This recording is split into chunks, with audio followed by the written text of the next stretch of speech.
बंधुजनों, आज के सत्र में हम महर्षि अष्टावक्र के विवाह तथा उनके एक कन्या पर मोहित होने की प्रसंग पर चर्चा हेतु उपस्थित हुए हैं। हमारी आपसे एक करबद्ध निवेदन है, कृपया कर वीडियो को अंत तक श्रवण कर लाइक, सब्सक्राइब तथा शेयर कर अनुग्रहित करें। बंधुजनों, एक समय की बात है, महर्षि वदान्य की सुशील, रूपवती एवं गुणवती पुत्री के रूप और सौंदर्य पर मोहित हो महर्षि अष्टावक्र ने उसके पिता से उनकी कन्या के साथ विवाह करने की इच्छा प्रकट की। महर्षि बदान्य ने हर्षित मुद्रा में अष्टावक्र से कहा, पुत्र, अवश्य मैं तुम्हारी इच्छा पूर्ण करते हुए तुम्हारे साथ अपनी कन्या का पाणी ग्रहण संपन्न करूंगा, लेकिन इस हेतु तुम्हें मेरी एक आज्ञा माननी पड़ेगी। कौतूहलवश अष्टावक्र ने पूछा, महर्षि वह क्या है, आज्ञा दीजिए। बंधुजनों, महर्षि वदान्य ने कहा, पुत्र, तुम्हें उत्तर दिशा में अलकापुरी और हिमालय पर्वत के आगे जाना होगा, जहां तुम्हें कैलाश पर्वत मिलेगा। वहां अनेक सिद्ध चारण, भूत पिशाच गणों के साथ महादेव जी विचरण करते हैं।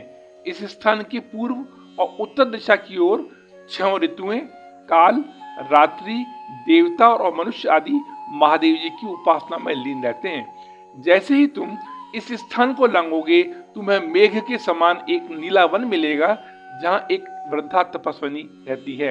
बस तुम उसके दर्शन करके जब लौटोगे, उसी क्षण में अपनी गुणवान पुत्री का विवाह तुम्हारे साथ कर दूंगा।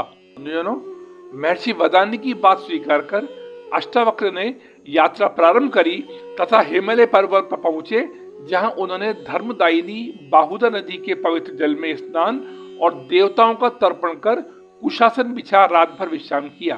प्रातःकाल उन्होंने यज्ञ किया तथा पास के तालाब में स्थापित शिव पार्वती की मूर्ति के दर्शन कर अपनी यात्रा प्रारंभ करी तथा अपने अगले पड़ाव कुबेर की नगरी पहुंचे, जहां मणिभद्र को राक्षस गणों के साथ देखकर ऋषि अष्टावक्र ने कुबेर को उनके आने की सूचना देने के लिए कहा। बंधुजनों, मणिभद्र ने उत्तर दिया, महर्षि, आपके आने का समाचार तो भगवान कुबेर को पहले ही प्राप्त हो चुका है।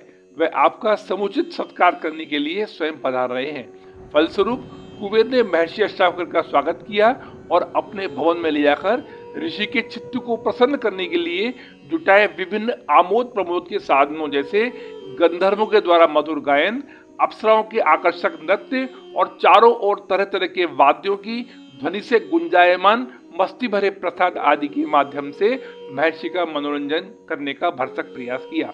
इस तरह महर्षि अष्टावक्र आमोद प्रमोद से घिरे हुए 1 वर्ष तक कुबेर की यहाँ आतिथ्यता स्वीकार करते रहे, लेकिन जब उनको महर्षि वदान्य की आज्ञा की याद आई तो कुबेर से चलने की आज्ञा मांग अपनी अग्रिम यात्रा पर चल पड़े। बंधुजनों, महर्षि अष्टावक्र सुमेरु और मंदर आदि अनेक पर्वतों को लांघ किरात रूपी महादेव के स्थान की प्रदक्षिणा करके उत्तर दिशा की ओर चल पड़े, जहां कुछ ही दूरी तय करने पर उन्हें एक सुंदर वन दिखाई दिया, जिसमें एक अलौकिक आश्रम था।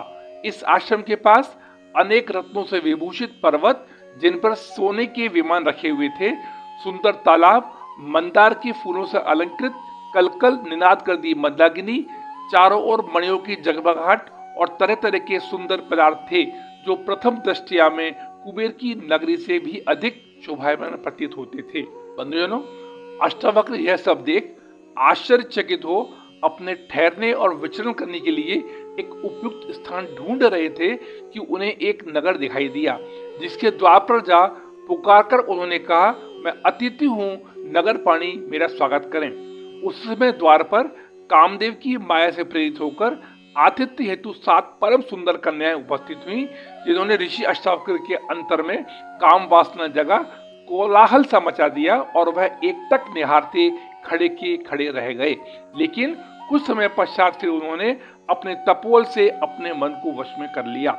बंधुजनों, उक्त सुंदरियां अष्टावक्र का स्वागत कर उन्हें एक भव्य प्रासाद के अंदर ले गई, जहां उन्हें स्वच्छ वस्त्र और अनेक तरह के आभूषण धारण किए हुए एक वृद्धा मिली, जो महर्षि के समुचित स्वागत पश्चात अष्टावक्र के साथ बैठ गई।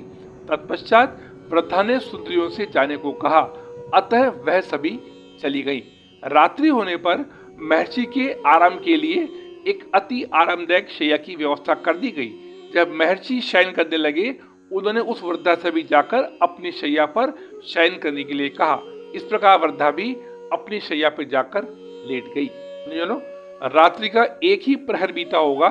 वृद्धा कांपती सर्दी का बहाना करती हुई महर्षि अष्टावक्र की शैया पर आकर लेट गई, जिसको महर्षि ने आदर से जगह दे लेट जाने दिया। थोड़ी देर बाद ही वृद्धा कामातुर हो अष्टावक्र के शरीर का आलिंगन करने लगी, जिसे अनुभव कर महर्षि काष्ठ के समान कठोर हो निर्विकार पड़े रहे।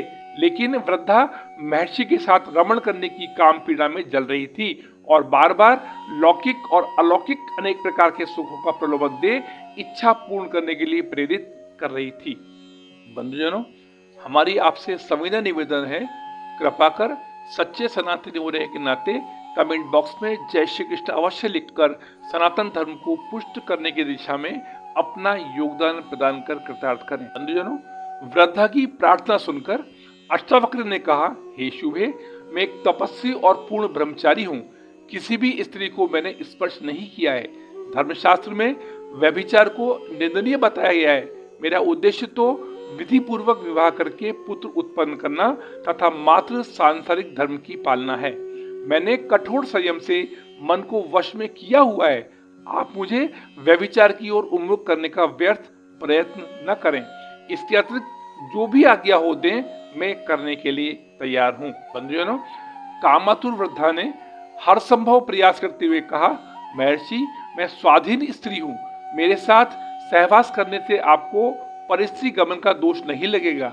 अगर आप मुझको परिस्त्री समझते हैं तो मुझे अपनी स्त्री बना लीजिए। मैं इसके लिए भी सहज तैयार हूँ। आज तक मैं अविवाहित हूँ और आप ये अच्छी तरह जानते हैं कि कामातुर स्त्री की इच्छा पूर्ति नहीं करने पर पुरुष पाप का भागी होता है। बंधुजनों, इस प्रकार यही सिलसिला 3 रात्रि तक चलता रहा, लेकिन महर्षि विचलित नहीं हुए। सहसा महर्षि की दृष्टि उस स्त्री पर पड़ी तो वहां वृद्धा की जगह 16 वर्ष की अत्यंत सुंदर कन्या बैठी मुस्कुरा रही थी।